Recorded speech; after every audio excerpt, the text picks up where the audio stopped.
बिहार नगरपालिका अधिनियम 2007 की धारा 3(1) में इस वर्ष मई माह में राज्य मंत्रिपरिषद द्वारा यह संशोधन किया गया कि वैसे क्षेत्र जहां इस 2011 की जनगणना के आधार पर दीर्घकालिक व अल्पकालिक काश्तकार कर्मियों अर्थात कृषि कर्मियों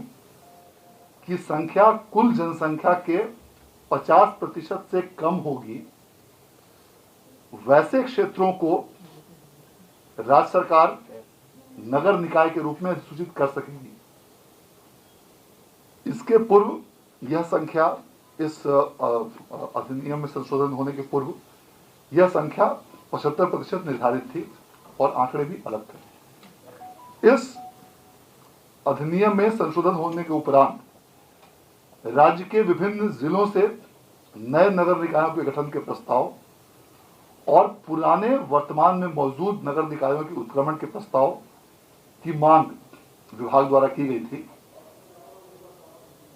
इन प्रस्तावों की समीक्षा विभाग स्तर पर की गई और उसके पश्चात सभी जिलों से जिला पदाधिकारी की अध्यक्षता में एक समिति का गठन किया गया, जिसमें कि जिला पदाधिकारी, अपर समाहर्ता, जिला कृषि पदाधिकारी, जिला पंचायती राज पदाधिकारी और अन्य पदाधिकारी उसमें मौजूद थे। उनके द्वारा इन प्रस्तावों की विस्तृत समीक्षा करते हुए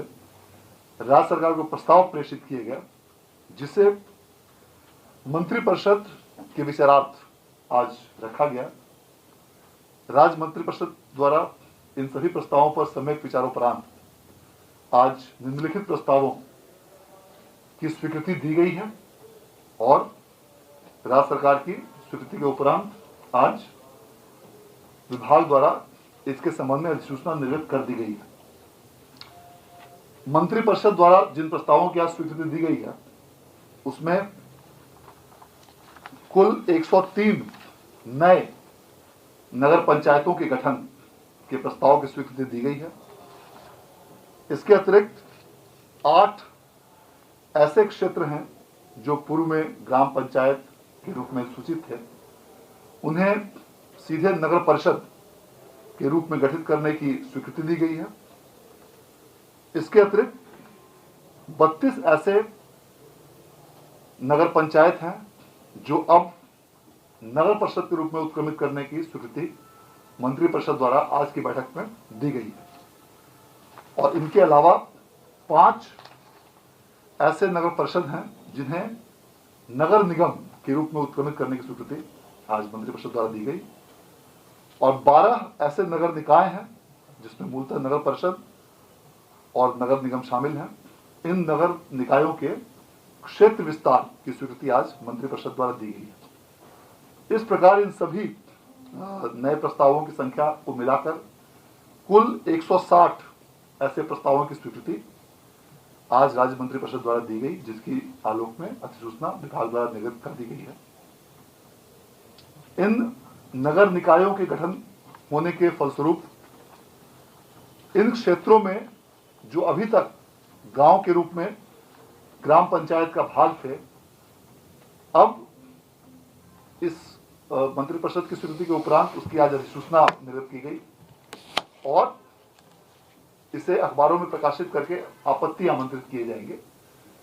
1 माह की समय उसके लिए निर्धारित रहेगी और उस 1 माह के पश्चात उसको अंतिम रूप से अधिसूचित किया जाएगा। इस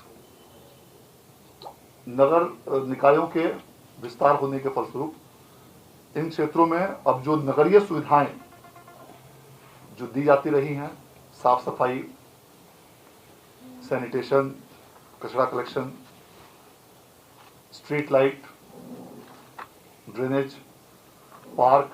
सामुदायिक भवन, ये वैसी सुविधाएं जो पूर्व में शहरी क्षेत्रों में दी जाती रही हैं, अब इन नवगठित शहरी क्षेत्रों में भी राज्य सरकार द्वारा दी जा सकेगी। इतना ही नहीं, राज्य सरकार को केंद्र सरकार से जो राजस्व की प्राप्ति होती है ग्राम पंचायतों और नगर निकायों की आबादी और संख्या के अनुसार, उसमें भी अब वृद्धि होगी, क्योंकि शहरी क्षेत्रों में केंद्रीय वित्त आयोग की अनुशंसाओं के आलोक में ग्रामीण क्षेत्रों की तुलना में ज्यादा राशि दी जाती है, तो राज्य सरकार के संसाधनों में वृद्धि होगी, राजस्व की प्राप्ति होगी और इन क्षेत्रों को अब नगर के रूप में, शहरी क्षेत्रों के रूप में विकसित किया जा सकेगा। इस प्रकार आज राज्य मंत्रिपरिषद द्वारा इस अत्यंत महत्वपूर्ण प्रस्ताव की स्वीकृति आज की बैठक में दी गई, जिसके उपरांत आज विभागीय अधिसूचना निर्गत कर दी गई है और आज से लेकर